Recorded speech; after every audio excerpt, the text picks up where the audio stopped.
Hello. Mic check 1 2 3. 50 ஆண்டுகளுக்கு முன்பு தாம் சினிமாவுக்கு வந்தபோது தனது சாதிக்காரர்கள் கேலி செய்ததாகவும் ஊக்கத்தை குறைத்ததாகவும் பெரியார் பிறந்தநாள் விழாவில் நடிகர் சத்யராஜ் தெரிவித்தார். என்ன டிஸ்கரேஜ் பண்ணது பூரா எங்கள் ஜாதிக்காரன் தான். எனக்கு நம்மளுக்கு கையை கட்டின தூரத்தில் தான் லவ் பண்ண முடியும். சொர்ணக்கார பொண்ணை தான் லவ் பண்ணேன். நாங்கள் ஒரு குறிப்பிட்ட காலகட்டத்தில் கொஞ்சம் வசதியெல்லாம் போய் மாடி வீட்டு ஏழை ஆகிட்டோம். மாடி வீட்டு ஏழைனா எப்படின்னா 0க்கும் கீழே. பிச்சைக்காரனுக்கு வந்து கடன்லாம் இருக்காது. மாடி வீட்டு ஏழைக்கு என்ன பிரச்சனைனா கார் இருக்குது, பெட்ரோல் இருக்காது, ஃபேன் இருக்குது ஓடாது, ரெஃப்ரிஜிரேட்டர் இருக்குது ஓடாது. இதுதான் வந்து மாடி வீட்டு ஏழை. அப்படின்னு ஒன்றா நம்ம சொந்தக்காரன் கழட்டி விட்டாங்கன்னு இவனடா இவனுக்கு பொண்ணு கொடுத்த என்ன பண்ண பொண்ணு கழட்டி விட்டாங்க. ஸோ ஜாதி நம்மளுக்கு ஹெல்ப் பண்ணல.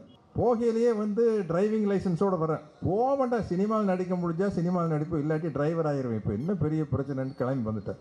அப்போவும் சொந்த சாதிக்காரன் தான் சொன்னேன், டே நீ எல்லாம் போய் நடிச்சு ஏண்டா சினிமா பார்க்குறீங்களடா. அப்போ தான் தில்லானா மோனாம்பல் வந்து ஓஹோன்னு ஓடிட்டு இருக்குது. ஒருத்தர் வந்து பாடுற டே தில்லானா மோனாம்பல் பாடுற எப்படிப்பட்ட நடிகர் சிவாஜி, நாகேஷ், பாலையா, இதுக்கு நடுவில் நீ போய் நடிகனாய் கிழிக்க போறியான்னு சொல்லி டிஸ்கரேஜ் பண்ணது ஜாதிக்காரன் தான்.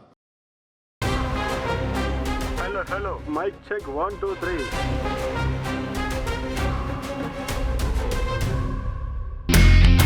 இனி செல்லும் இடமெல்லாம் செய்தி. தந்தை டிவியின் வாட்ஸ்அப் சேனலை ஃபாலோ பண்ணினா செல்ல இருக்கும் இடமெல்லாம் செய்தி. இதோ QR கோட் இப்பவே ஸ்கேன் பண்ணுங்க, ஃபாலோ பண்ணுங்க.